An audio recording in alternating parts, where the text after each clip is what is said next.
Finally, we have come to areas on how to sell your soap and get your name out there. The first one we're going to talk about is Etsy.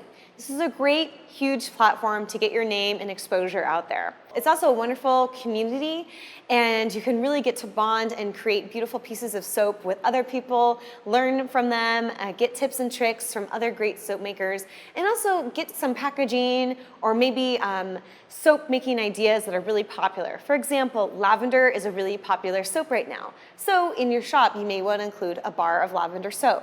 Look around to see what's top selling on Etsy and maybe do your own version.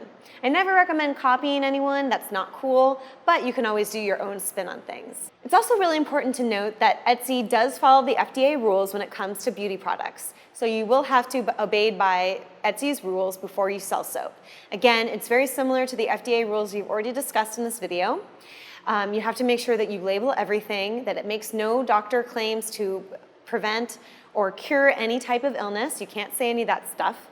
So just make sure that you know that that's something that you have to abide by when you're selling on Etsy. The next place that's really popular to sell soaps are local farmers markets. Like any farmers markets, there's always seems to be a fee to set up your booth or perhaps a commission-based type of fee after the day is done.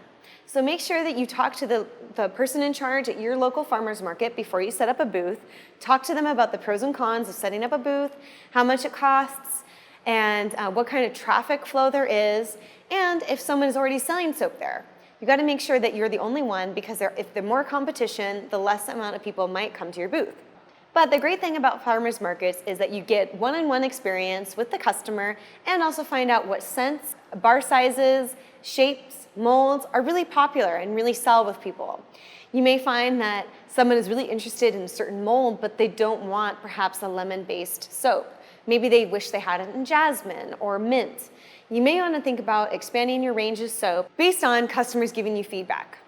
So go ahead and think about that, and that's a definitely plus. And again, make sure that you are following the FDA rules, because you have to make sure that all the allergies are written out for everyone. We don't want any customer complaints. Another really interesting thing you need to think about if you're opening up an online shop is that you might get a really huge following on your Etsy or website or something like that because you make a great bar of soap a certain way. And please remember to write down your recipes and do everything almost exactly the same to ensure a customer loyalty. You don't want to make a jasmine soap bar that's bright purple one day and then almost translucent the next. So make sure that your bars of soap all look the same, or if you can't recreate that bar of soap, go ahead and take it off your site. Do something else. That's fine too. Another popular place to sell your soaps is on eBay. And eBay for me seems a little bit weird because you can't really guarantee that you handmade any of those soaps. So I know there's a lot of soap makers out there that avoid eBay at all costs because you're not really sure what product you're getting, and there's a lot of fakes out there. And I don't know, personally for me, I've never sold a shop like that on eBay because I want to make sure that people know that I am legit and everything that I'm selling is coming handmade from me. But if that's something that works really well for you, go for it. Again, eBay does abide by the FDA rules for healthcare and beauty products, so make sure that your shop has a little blurb about all that lovely stuff.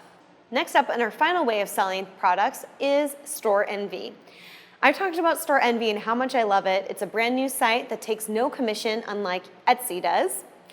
And the reason why I love it is because you get 100% of the profits, and it's a really user-based friendly way to set up your shop. You can customize it with HTML, and it's really super simple. However, I did a little Google searching on the site myself, trying to find out how they felt about beauty products and health products. And I couldn't find any information on their guidelines for those things. And that's a little bit worrisome.